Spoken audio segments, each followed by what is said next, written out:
You've reached the Hyper Guy Motivational Podcast. Thank you so much for being here today. My guest today is Keith Hall. I've been trying to get Keith on for about a year, so I finally got him on here. Um, Keith is the Assistant Director of Fleet and Aviation Services with the Los Angeles Water and Power District. It's one of the largest in the U.S. He's also an instructor and pilot. We'll get into that, and he's got good stories about that. He has a BS in business management from Pepperdine and a master's in leadership from USC, the University of Southern California, and holds a teaching credential from UCLA. But you have a lot of great stories, and it's one of the reasons I wanted to have you on here, Keith. Is you just have an amazing story and how you've moved up the ranks of your organization as one of the largest water and power organizations in the country. So thank you for being here. Sure, my pleasure. Thanks for having me. Yeah, so first I wanted to get into where were you born and raised, Keith? I was born in Los Angeles, California, raised in South Central LA. My parents, my mom came from Oklahoma and my dad came from Louisiana, and they moved here to Los Angeles and raised a family of five. Well, I was gonna ask you that. So how many kids are in the family then? Yeah, Five? I have four older sisters. Oh my God! So you're the youngest. I'm the youngest. They claim I'm spoiled, but that remains to be seen. So you grew up in South Central LA, and what was growing up like in South Central LA for you? And was it difficult? What are the kind of things? Did you have a good childhood? What was that like for? I had a remarkable childhood. It was a great childhood. My parents did a great job of giving us a safe place and good foundation as they raised us. I went to public school all the way through LA Unified School District, and my elementary school was 116th Street School. And the teachers there really cared. They worked really hard to try to develop the kids, and that was a blessing in and of itself. And when you were growing up, what was your relationship like with your parents? Oh, excellent. I could not have asked for better parents.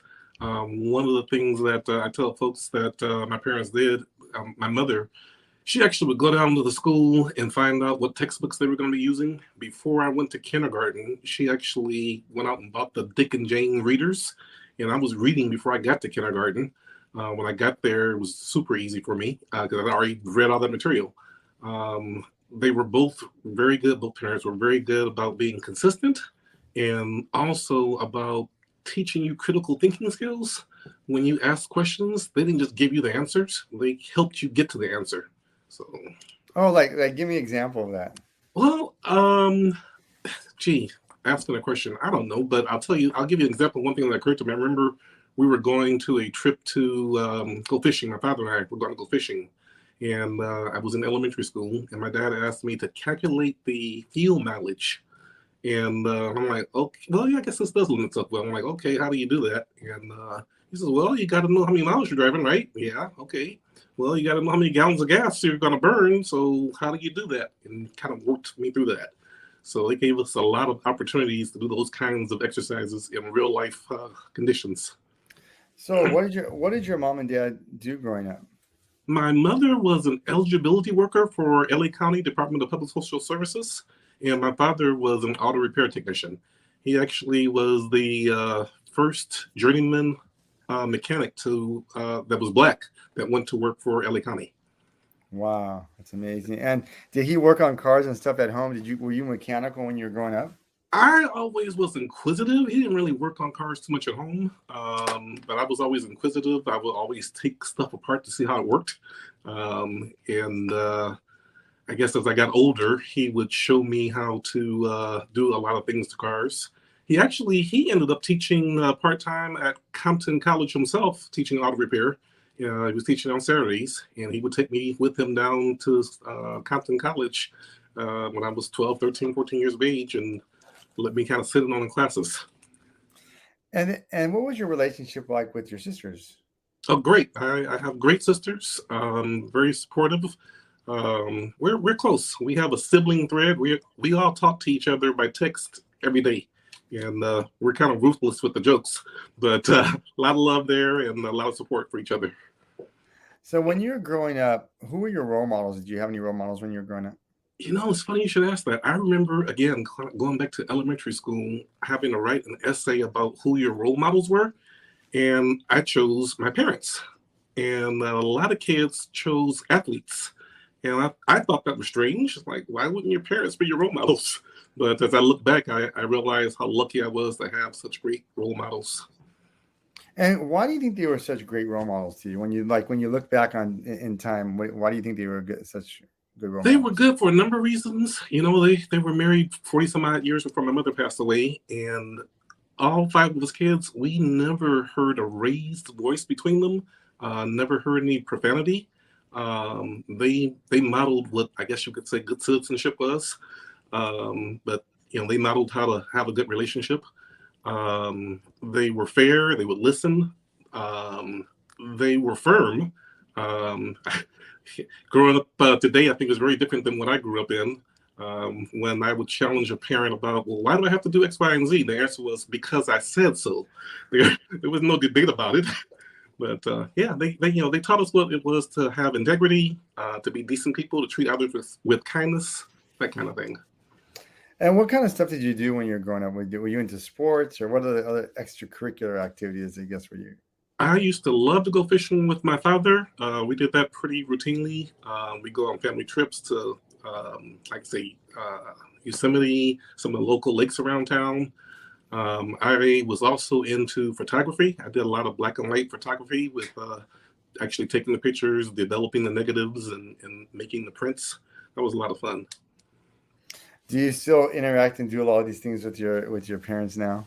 No, both my parents have passed away, but I have great memories of those, and it's funny. I oftentimes hear their voices as I'm trying to make decisions about what to do in life, and I have a good time with it.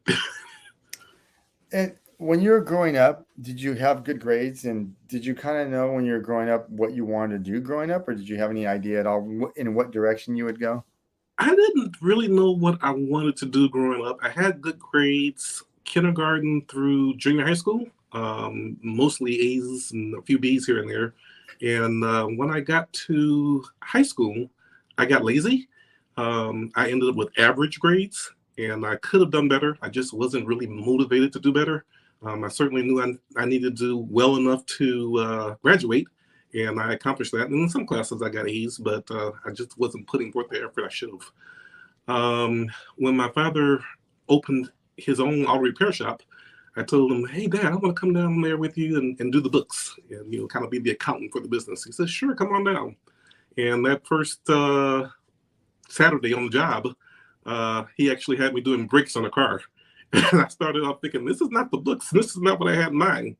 Well, that was 1979. And that Saturday, at the end of the day, he paid me $60 for my work. And it's at 1979, $60. And I thought, oh my God, I could do this. Well, So that's one of the things, Keith, you and I have had this conversation in the past, and um, I find it so interesting because you have a master's degree, you're thinking about going to get your doctorate later, and you became a teacher, and you've done a million different things, and you've risen very, very high in your organization. And you and I have had these conversations about kind of like your evolution through this process. And you were saying at the end of high school, you really didn't know what you wanted to do, and like you said, your grades had kind of fallen back. When did you decide? You said you started working at your dad's shop. Was there a point where you said, I got to go to school, or this is not going to go? What am I going to do with this? And how did that develop? Well, there was always an expectation that we would go to school after high school. I go to college after high school. And I remember talking to my sisters when I was in high school, Mom and Dad are not going to let you not go to college. So I was thinking, well, I'll be grown. I can do what I want. But nevertheless, just that parental pressure, I went to college. I knew by the time I graduated high school that I wanted to be a mechanic in the family business. Um, when he opened the business, it was 1979. I was in ninth grade, and I was thinking more along the lines, like I say, of doing the books for the business.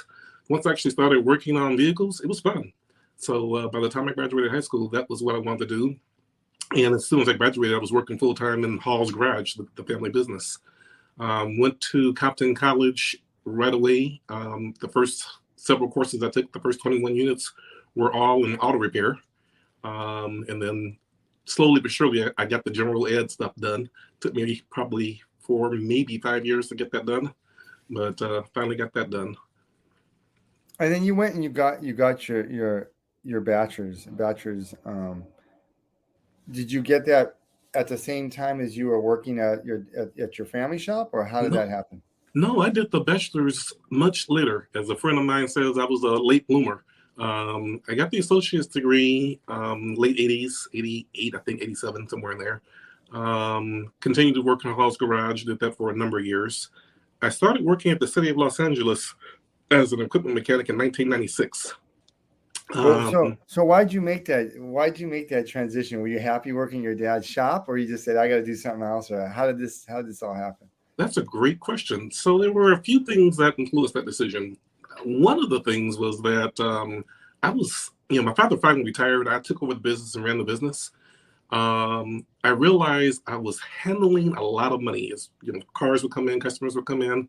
I'd handle a lot of money and then pay all the bills, the payroll, the parts bills, and so on and so forth.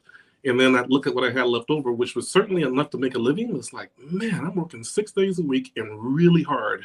And you have a few knucklehead customers that unfortunately try to take advantage of you.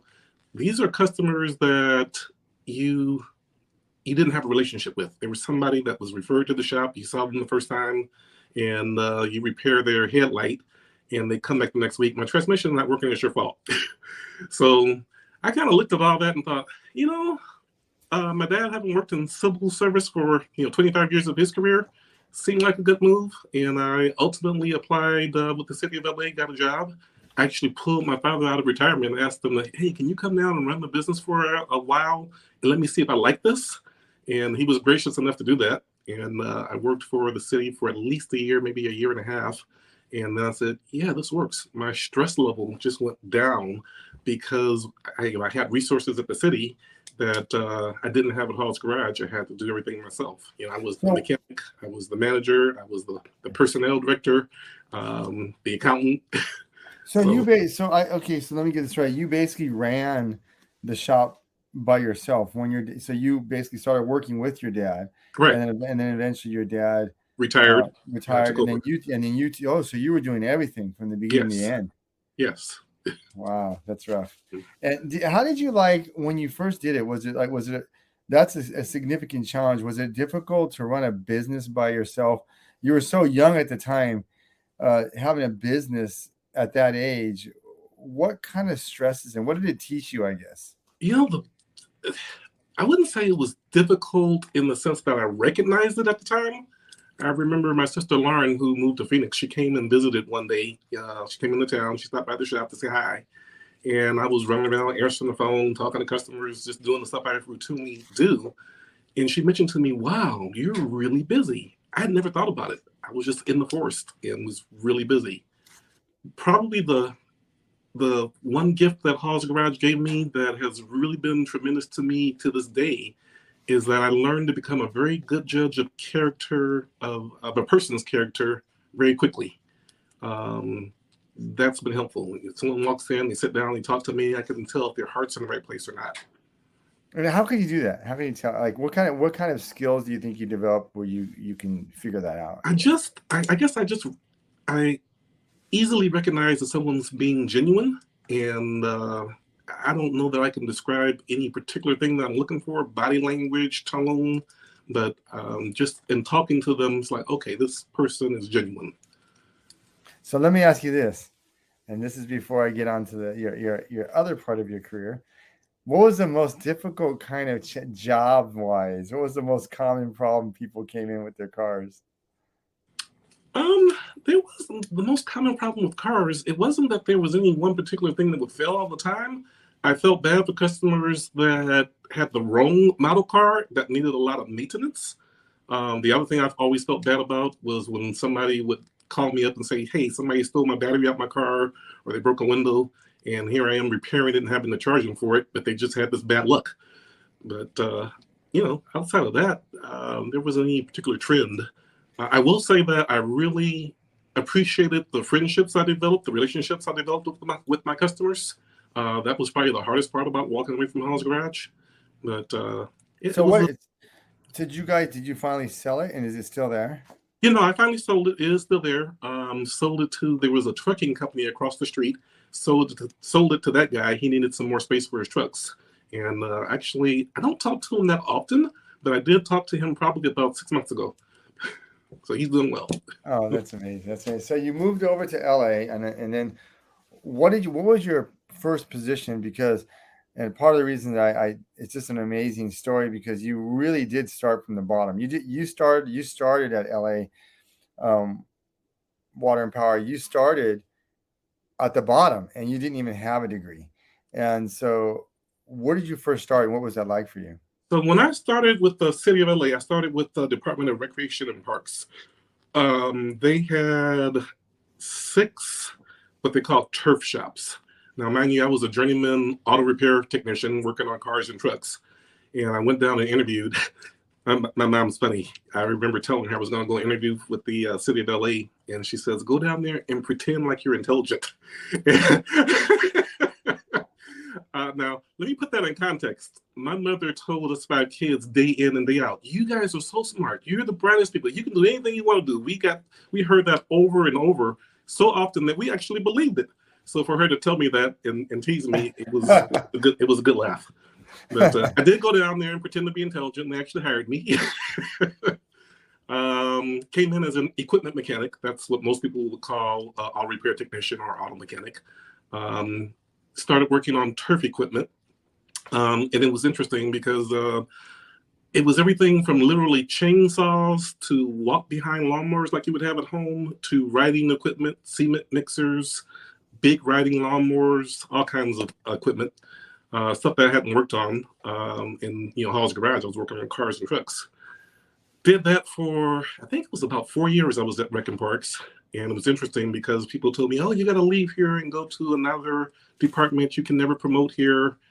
People will only see you as, quote unquote, a lawnmower mechanic." Again, my parents gave us so much confidence. That didn't faze me at all. I never believed that. I just thought, well, whatever. I saw an opportunity to promote to automotive supervisor and took the exam, got on the list, and ultimately promoted to automotive supervisor. I went to a different department where they actually had cars and trucks. And my first assignment there with the Department of General Services was at a facility called Piper Tech. It's down next to Union Station. Let's see if I can silence that doorbell. It's down near Union Station. We had 1,500 vehicles there. That was where the executive fleet was serviced, the mayor's vehicles, city council vehicles, and so on and so forth. Day shift, night shift. I had 8 guys I was supervising at night, and day shift, there was a supervisor with 8 people there.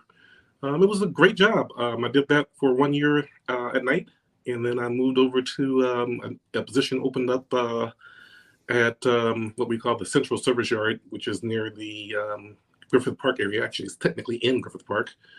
Went there. That fleet was different. It was neat. It was 650 vehicles, and that So was you went from 1,500 vehicles to 600. And let me go back a little bit on this. sure. When you became a supervisor, at that point, you had never supervised people before. What was that? What was that like for you? I guess. That's a great question. So I never supervised people in civil service capacity before. I certainly had mechanics that I hired and fired in Hall's Garage back in the day. I think at the most I had 4 people working for me at a given point in time. Coming into the city, that first 4 years as a mechanic, I kind of learned how things worked. Once I got over to Piper Tech and was supervising the 8 folks at the city, it wasn't that tough a transition. I kind of knew the rules, the expectations, and just treated people the way that I expected my supervisors to treat me. My first assignment was really easy in that I had a bunch of guys that were very easy to work with at Pepper Tech. My second assignment at CSY, the vast majority of the guys were great to work with. I did have an employee who gave me a challenge, and that employee actually helped me become a better supervisor because I had to really learn all the rules, the inside, the out. and how to deal with a challenging employee. So can you tell me a little bit about that generally when you have a challenging employee like that? Did you know the processes and what did you do to try to motivate it or correct it? And if you can't correct it, what are the kind of things that you ended up learning to do? Because it sounded like it was a difficult time for you, and you'd only been doing the job a short time, right? I've been doing the job a year when I got that assignment as a supervisor. I had some training, so I knew what you were supposed to do by the textbook. The textbook says, "Hey, explain what the expectations are, explain what the department policies are, and hold folks accountable." And that is what I tell people to this day. It's pretty straightforward. You have to lay out the expectations, what the policies are, and then hold them accountable. And that's what I did. So every time this particular employee would come to me with a challenge that was out of bounds, so to speak, it was, "Hey, I don't want to have to write you up, but I got a pen. I'm ready to go." And then how long did that eventually resolve? And then you moved on to the next promotion after that. So my next assignment after CSY, I actually took over as our training and safety officer for the division. So at that time in general services, we had a division of about 600 personnel.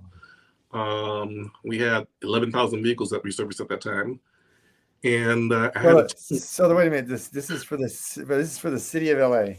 City of LA, one of the departments. So this was the Department of General Services. And so you have 11,000 vehicles there. Yes. And if you're curious how that works, so the City of LA basically has 5 different fleets. LAPD has their own fleet group. They call themselves Motor Transport Division. Airport, they have their own fleet. Fire Department has their own fleet. Department of Water and Power, where I am now, we have our own fleet team. General Services provides vehicle maintenance for the other departments outside of those. Wow. And it's 5,000, and it was 5,000 vehicles. It was 11,000 vehicles at General Services. Oh, 11,000 vehicles. Oh my Yeah. God. And so that's amazing. And so you were handling the training aspect of this. Correct. Training and safety and compliance. So I had a team of about 4 folks working for me, maybe 5. I think it was 5 people working for me at the time. And that was really some of the most rewarding work I've done. One of the things I would do is try to reduce the injuries that were occurring. So when I took over that job, we were averaging 100, well, not averaging, we had 120 injuries the year before I took over that job. And I went to,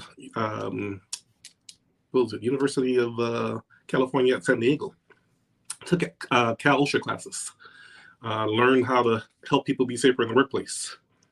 The second year I was there, we cut those injuries down to 66. So it was almost a 50% reduction. And I was really pleased with that, very happy with it, because that meant people got to go home without getting hurt. That was important to me. And I think people in the division appreciated, my caring about people. They saw it, and it made it easier for folks to do the right thing. So these were so you gradually just were promoting from one job to the next. And was each of these promotions, was this more pay, or or they allowed all transfers? So the ones I've talked about so far, they were all lateral transfers. I was the automotive supervisor at Pepperdine and the Central Service Yard. When I took over the training center, I was the automotive supervisor there. My next assignment, I moved into management. And moving into management, I was running probably, I think, 6 shops. It was an acting assignment. They couldn't fill a position for whatever budget constraints they had. But at that point, I was doing the job of a fleet services manager, running, multiple shops and supervising other supervisors. What kind of shops were you running? So these are all auto repair and truck shops. We at General Services at that time, they were divided into 3 areas. What we call Area 1. Those are all refuse collection vehicles, trash trucks. I want to say we have 700 trash trucks in the city. It's been a long time, but that's probably a good number. And then the other 2 areas, Area 2 and Area 3, these were everything else. These are cars, pickup trucks, dump trucks, construction equipment, you name it, everything else, generators. And so how you went so describe them. You went from what was the difference between, you were a supervisor and then you went to the management. What's the difference between a supervisor and a manager? You've got when you're a supervisor, you're running one shop and a team of 6, 8 people, a smaller staff. When you move into the management role, now you're managing 6 shops. Those supervisors are reporting to you, and you're a little bit higher level. When you're the first level supervisor, you're in the shop, you're trying to get the vehicles in and out. You're trying to maintain the quality of repairs. You're really focused on giving a good product to the end user. As a manager, you're focused on giving a good product to the end user, but you're also measuring goals. Are we getting those vehicles in and out timely? How many vehicles do we have overdue for a preventive maintenance inspection? You want to make sure the fleet's safe. You're paying attention to those things very, very closely. What kind of pressures and what was the transition like for you going from a supervisor to a manager? Did it feel the same to you because now you're interacting with other managers? When I promoted from mechanic to supervisor, one thing struck me is like, oh wow, the folks at the supervision level, they seem to, as a whole, be more dedicated. Moving into management, I think you could take that up another step. These folks are a little bit more driven. I think that was my biggest takeaway. Yeah. When did you start? When did you decide that, hey, I'm going to go ahead and get my degree? When you started to meet other managers at your level, I'm sure that most of them had degrees already, probably. Or did you say, you know what, in order for me to move up, something pushed you to get your degree? What was that? That was me. In my industry, a lot of folks in supervision and management don't have degrees. I always knew that education was important to me. In fact, my older sister, Sharice, she got a scholarship to Pepperdine University as she graduated high school. I was so proud of her, and I wanted to go to Pepperdine. But again, when I was graduating high school, I just didn't have the self-discipline to put in the work, and I recognized that. So I got myself through Compton College, and I took a break from school. When I got into the city of LA, I always took classes somewhere that would be useful to me.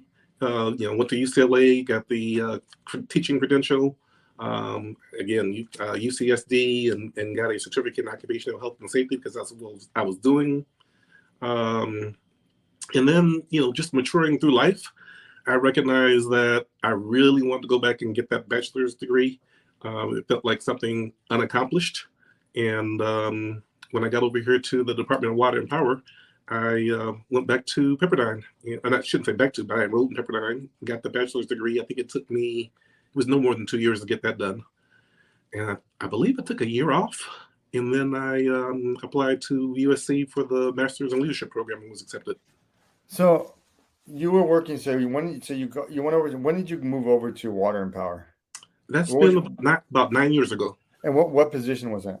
I came over as a fleet services manager. So we have 3 levels of fleet services manager. So I came in as an entry-level fleet services manager. When I got here, they weren't quite sure how they were going to utilize me. So I ended up with an assignment in the safety team again. They knew I had a really good, strong track record in safety. So I worked in safety for about a year or so, and then I moved it back into the maintenance running shops. And here we have 27 shops. It's spread out. People think that we're the city of LA, so we're just in the city of LA, but we're actually not. We have facilities throughout the city of LA, but we also have facilities in the Owens Valley and in Nevada. So what's your square miles coverage? So, the city of LA is 469 square miles, so we service that. And then we service about 5,100 customers in the Owens Valley. But, we bring a lot of resources into the city from outside. So we've got water coming from the Eastern Sierra Mountain. That's 200 miles and change away through the aqueduct, and we're maintaining that. We've got power coming in from, again, Nevada, Northern California. So there's a lot of distribution lines and infrastructure to be maintained. And so you said you're doing, and what I find it pretty fascinating is it's not just vehicles; it's actually helicopters. So you have helicopters, you have other type of Equipment. equipment. Yeah, so we have 4 helicopters here in Fleet Services. We have 7 helicopter pilots that fly those. We don't maintain the aircraft. Actually, the Department of General Services maintains the aircraft. So it was kind of interesting when I was at GSD that I had a hand in maintaining them. I came over here to Water and Power, and I have a hand in making sure the pilots are going out on missions. But yeah, we're very diverse. We have right now, I'm assistant director of the division of fleet services. Our sections, we have the fleet maintenance section, that's the 27 shops. We have fleet operations, where we have equipment operators and equipment that we loan out to divisions to do construction work, essentially. We have fleet engineering, that's the procurement side of the house, where there are engineers that prepare designs and specifications for our equipment so we can go out and buy it. And then the aviation services group, certainly. What are some of the kind of pressures that you feel, especially, some years we have this drought, sometimes we don't have the drought. When we have bad weather, inclement weather, how do you deal with that? Is that something you always have to prepare for? Is it becoming more challenging? Is that one of the stresses that you have in your job? It is one of the stresses. We're entirely ratepayer supported.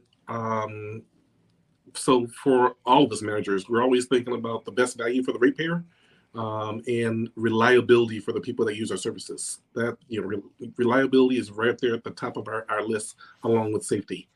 Um, I genuinely consider myself a public servant.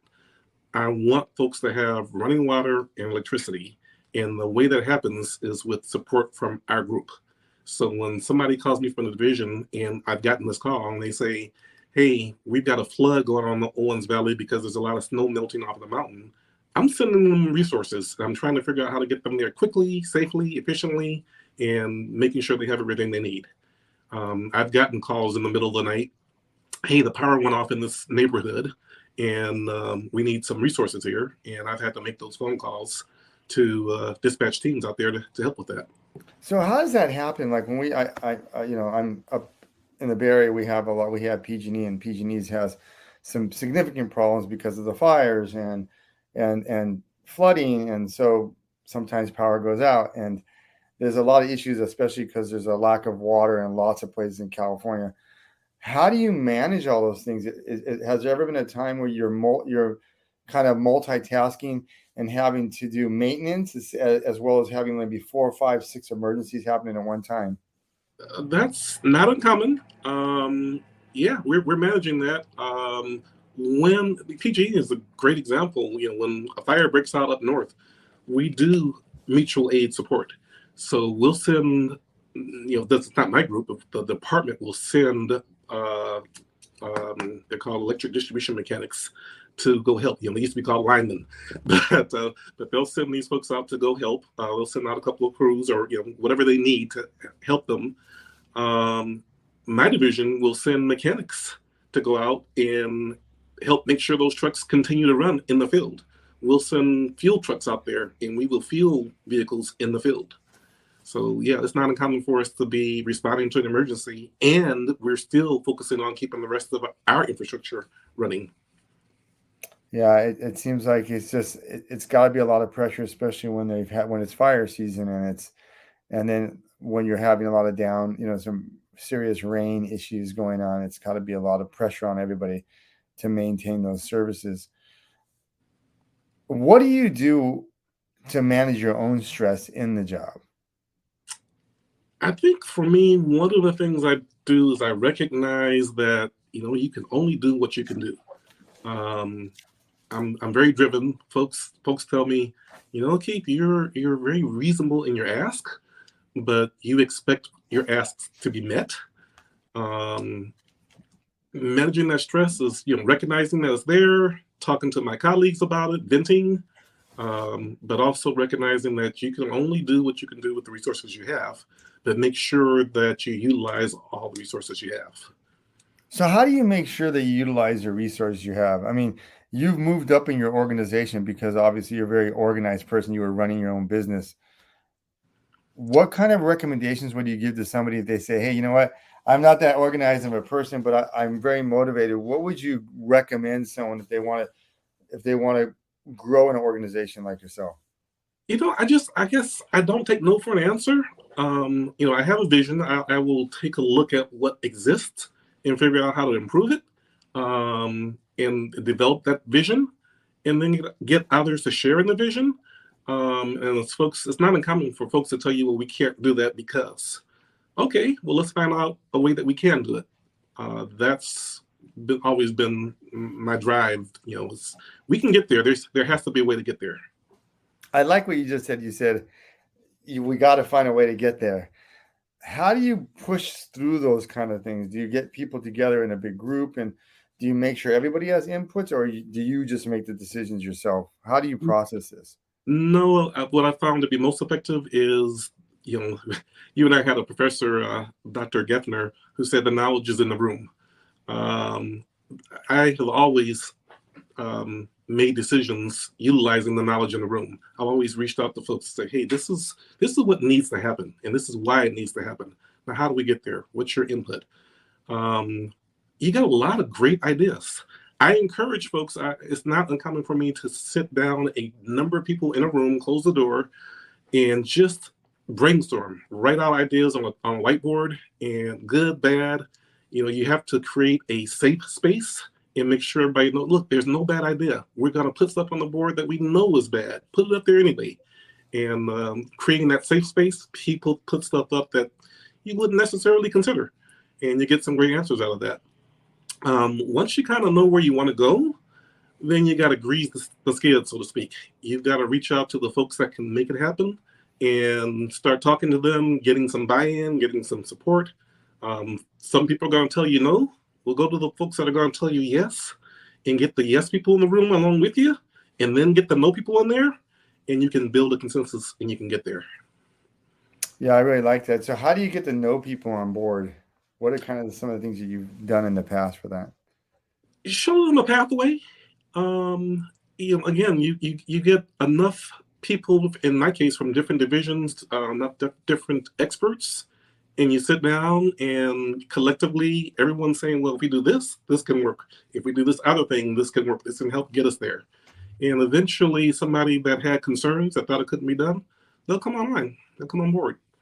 How did you balance, because you were going to school and work at the same time, and you were going to pretty significantly, recognized schools. How was it balancing those two things? And was going to school, in retrospect, did that give you value? Yeah, I would say it was easier for me to go to school later in life because I was more motivated. I wanted to be there, and had more self-discipline. The other thing that was really helpful is having a rock star wife. When I met my wife, she was a surgical tech at Kaiser Hospital, Kaiser Permanente, and she decided she wanted to become an RN. In fact, her high school yearbook says that she wanted to be a nurse. So she put herself through surgical tech school and took care of herself that way. But ultimately, she went back to school, got an associate's degree in nursing while she was working full time, and we had gotten married while she was in that program. In fact, I tell the story that literally her last final exam was on the day of our wedding. So she went and took her last final exam that morning, and then we got married at 1:00 that afternoon.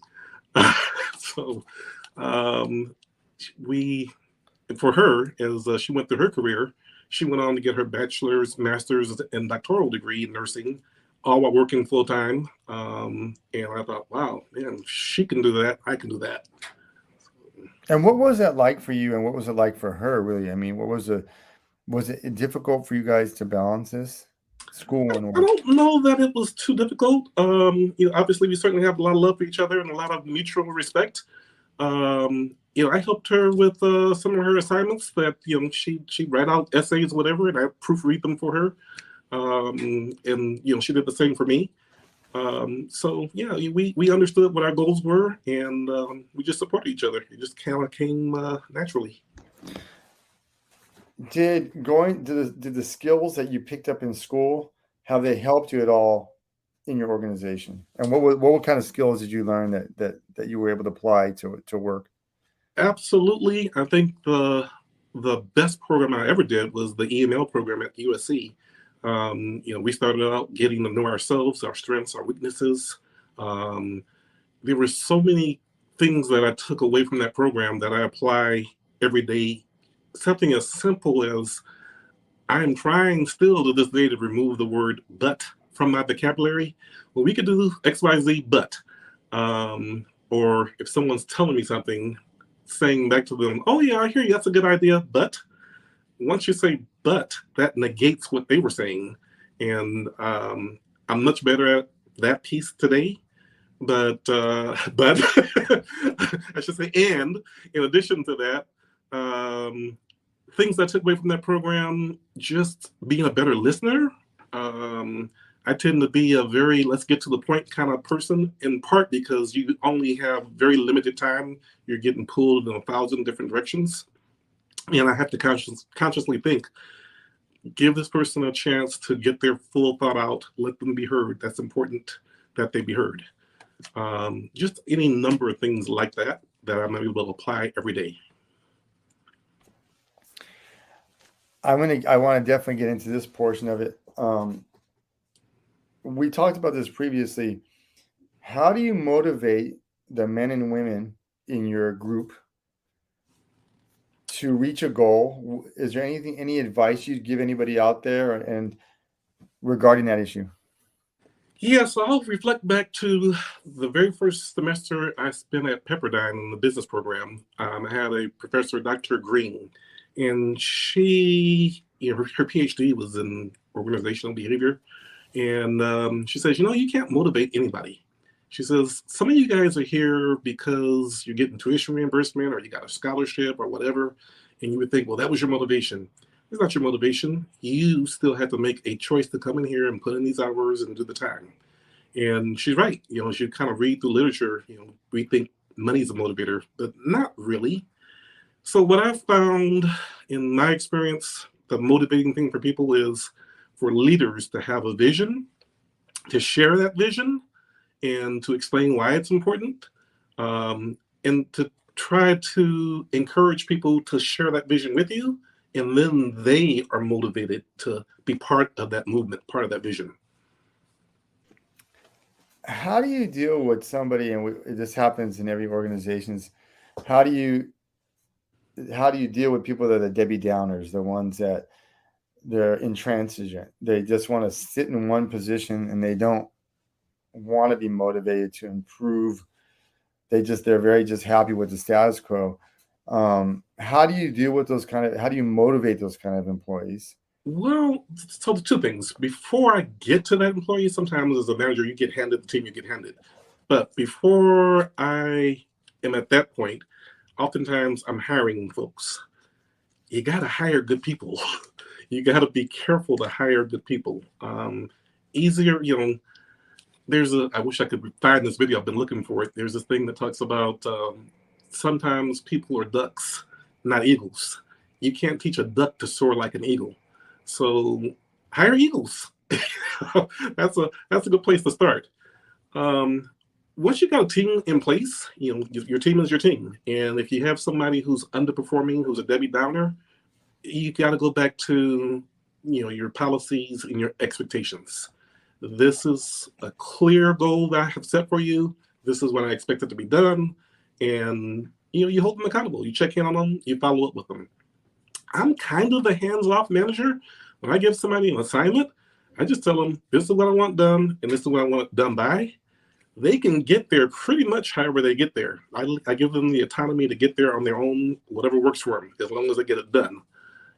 If I follow up, I make sure things are progressing. I make sure I offer up resources to them.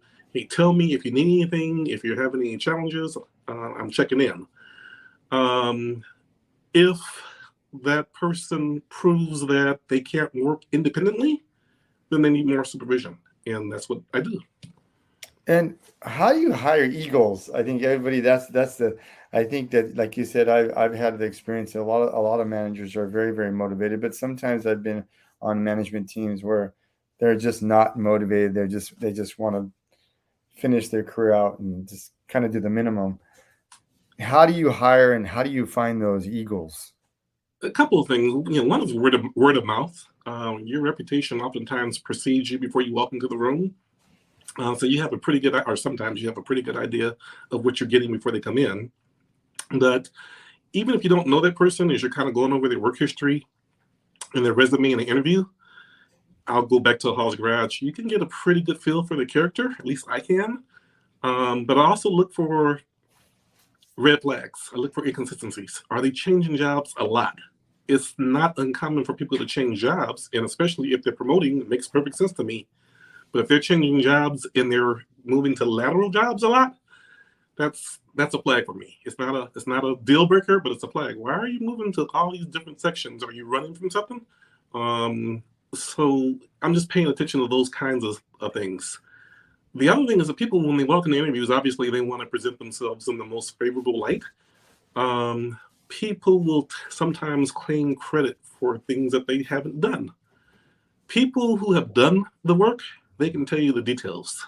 They can tell you how they got there, what the job, what obstacles they had to overcome, what the challenges were, what worked for them, what didn't work for them, what they learned from it. Folks who are taking credit for work they haven't really done, they don't have any details.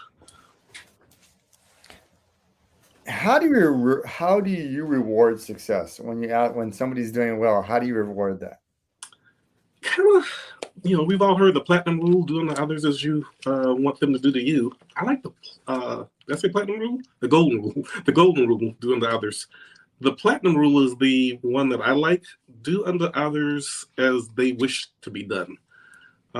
Some folks like the limelight. They like recognition. They want to be called up in front of a group of people and acknowledged. They want to they want to receive an award and applause. If that person likes that, then that's what you can do. Some folks don't like that at all. That's the last thing they want. And so you don't do that for that person. Maybe you just send them, and I've done this. I have thank you cards here on my desk. I pull out a thank you card and just write a thank you note and present that to someone and say, hey, I really appreciate what you did. Certainly I've taken a team of folks that work for me out to lunch and acknowledged their work.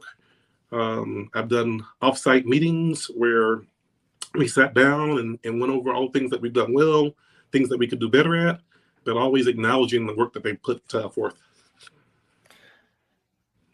What advice would you give to someone? And this is this is one of the really important reasons why I wanted you on is because you started from the bottom of an organization and moved up pretty close to being the top of the organization within your structure. What advice would you give someone to be motivated like you to continue to promote and to try something that even if you didn't, like you said, you went to a division that you didn't even know how to do some of this stuff, but you learned how to do it. What advice would you give to somebody if they were breaking into a field to promote? I think, I'll steal something else from our email program. Get comfortable being uncomfortable. You got to be willing to take on assignments and, take some risk. You've got to be willing to fail. I've never beat anybody up in my organizations because they failed. I have a challenge with them not trying. As long as your heart's in the right place and you're trying to do the right thing, if you got an outcome that wasn't necessarily the one you wanted, that's okay. We can learn from that and we can move on. That is a good thing as far as I'm concerned. For me, my motivation comes again really to being a public servant and trying to make sure that whatever task I'm doing, it's benefiting somebody at the end. And not only for our outward facing customers, but for our staff, our employees. I'm always trying to develop people. I'm asking them, hey, where do you want to go? How can I help you get there? What are you doing for yourself? Are you in school? Are you taking advantage of training opportunities? Are you taking advantage of opportunities to act in a higher position? One of the things that people really have to understand is that hard work gets recognized and rewarded, because everybody wants somebody, every manager wants somebody who's going to go out there and knock it out of the park. And if you're doing that, then folks see it and they appreciate it. One of the other questions I have is, and I have to definitely hit on this. You teach, you're a pilot, and how long you been flying for? And you have to tell everybody your touch with death story. So I'm a private pilot. I guess it's been about 5 years since I got it's actually called a certificate, technically not a license. The touch with death story. I guess I'm not sure I want to call it that, but it was an e-ticket ride. Yeah, I think you got to start from the beginning.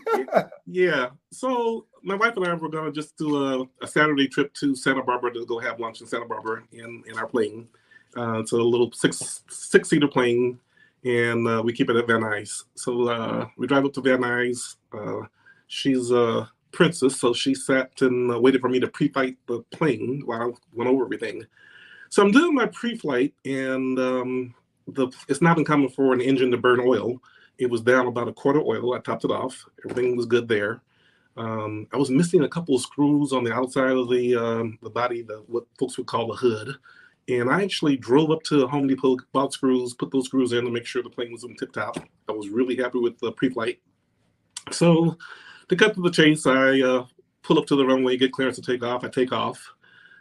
I had done this flight right after I just updated the avionics in the airplane. I went from a bunch of analog gauges with needles to a bunch of digital equipment. And I was learning that equipment. I had operated it before, but I was still getting dialed in on it. So I took off and I'm flying, and I want to program the GPS to take me to Santa Barbara. And I'm fiddling with the GPS and wasn't as focused on the rest of the instruments as I should have been. So a few minutes into the flight, I realized, I'm spending way too much time playing with this GPS. I need to do pilot stuff. So the first thing I do is I look up the windshield and look for traffic, just looking for air traffic. Okay, that's all good. Now let's do a routine scan of all the instruments and make sure everything's good. And I looked down and I saw the oil pressure gauge, and it was in the yellow.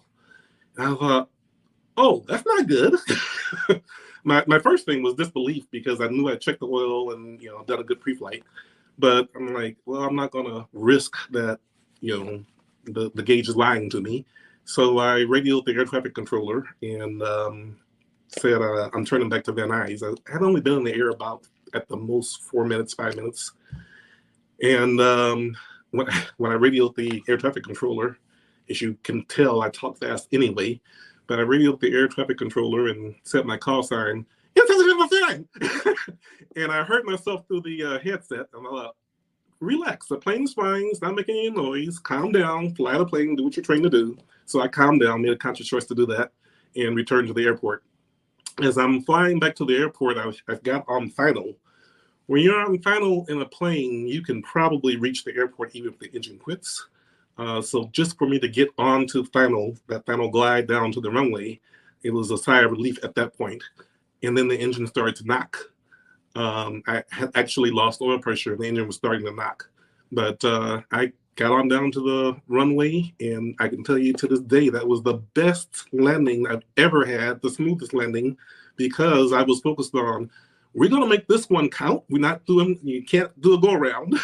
And sat it down and got it off the runway, and found out the engine was bad through the ride. It turned out that they had done some maintenance to the airplane, and they left the gasket out of the engine, and the oil pumped out. When I did my pre-flight and my run-ups, there was enough oil in there so that all the gauges showed oil pressure, everything was good. Even taking off, everything was good. But as I was flying, it was pumping oil out. So the person, the people you paid to do, the people you paid to fix it actually did. There was a gasket missing. Yes. So needless to say, you had a long talk with them. Yes. Actually, it was more of a short talk. And what did your wife say when you were going through this drama? She is really a very calm personality, and she's an operating nurse. So she could handle it. She handles stress well, but she's married to a mechanic we're married now 30 years. So she knows what it means that I have low pressure. And it's funny, when I saw the oil pressure was low, I said, "Oh, the oil pressure is low." And I radioed Van Nuys and said I was coming back. And she looked at me. She says, "What does that mean?" And I said, "It means we're going back to Van Nuys." And she said, "Oh, okay." She was very calm and just very chill about it.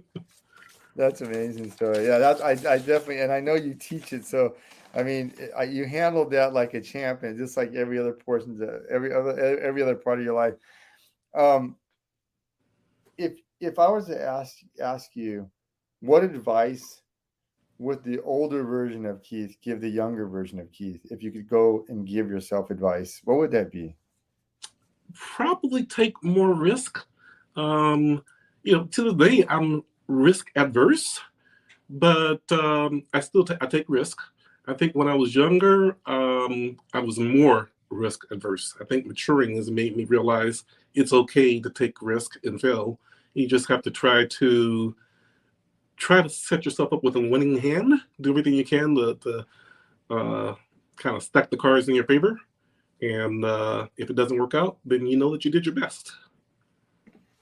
How do you stay so motivated and I don't. positive and positive, Keith? I think one of the things about you is you're always super motivated and positive. And like you said, you've actually said it to me, like failing doesn't seem to be something that you're afraid of. Um, how do you think you develop that? I think probably just going back to hearing my parents say you can do it, and hyping you up for 18 years or more, even into my adulthood. Okay, I guess I can do it. Sometimes I'll sit in my office and I'm amazed at as I do my work day to day. I think, man, am I doing enough? Am I making the right decisions? To this day. And other folks tell me that, man, you're doing a fantastic job. You're going above and beyond. And I don't think I'm going above and beyond. And I think I'm doing a good job. I know I'm trying to, again, give the ratepayers a lot of value. But I come in and just try to do the best I can every day. And I don't think that's exceptional. I think that's expected for me. What are your future goals? Looking forward to retirement in about 4 years. My wife and I want to travel. We want to travel the world. When we first got married, we were never quote unquote poor, but we were broke. We got married, and our honeymoon was we took a road trip up to San Jose for our honeymoon. We didn't travel a lot on the front end of our marriage. We did some traveling, but not a lot. But as we got more financially able to, we started to travel a lot. And we're looking forward to doing a lot of traveling after we both retire. What's your favorite food guilty pleasure? Chocolate. Hands down, I'm chocoholic. I'll tell you the one that would have won hands down if my mother was still here. My mother made a killer lasagna.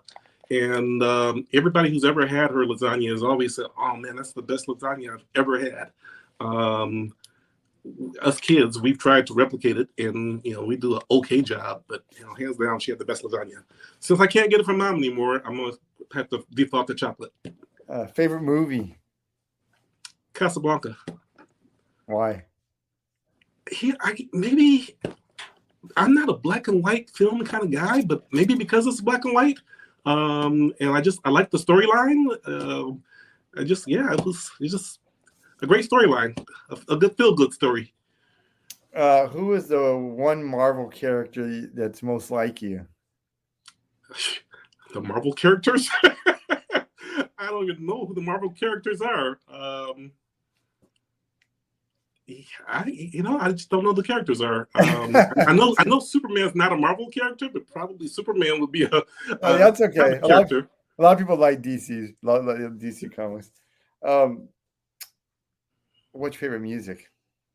Favorite music? I like a lot of jazz. I think Take Five is that's a good choice, huh? I think Take Five is good. Yeah, that's probably it. If you can meet one person in your life, and it can be any time in history, who would that be, and what would you say to them? If I could meet one person in my life, who would that be, and what would I say to them? Um, wow, one person. Right away, my mind gravitates to Martin Luther King. I don't, if I spend some more time thinking about it, maybe there'd be others, but that was the first person that popped into my mind. One would be a thank you just for everything that he did for the civil rights era, everything that he did for Black folks. Um, and then, just getting some leadership advice. That that would be my question for him. And I guess this is my always last question. And when we look back on your life, Keith, and you know, when you're no longer on this earth any longer, and I think you're going to live a couple hundred years, by the way. But um, when people say your name, what do you want to be remembered for? That guy cared about people. That's it in a nutshell. Well, you know what, Keith, thank you so much for being here. I really, really appreciate you. Like I said, you're a great leader. You've done amazing things. You have an amazing career, and you're just so motivated and so positive. And anyone that ever meets you feels the same way. And thank you so much for being here. I really, really appreciate you. Well, thank you. I certainly appreciate the opportunity to share those responses with you. And yeah, it was a good interview. Thanks. Yes, you're welcome. And thank you all for listening. And until then, until next time, keep learning, and we'll have another great guest on. Thank you, Keith. Take care Worries. of Take care. yourself. Okay.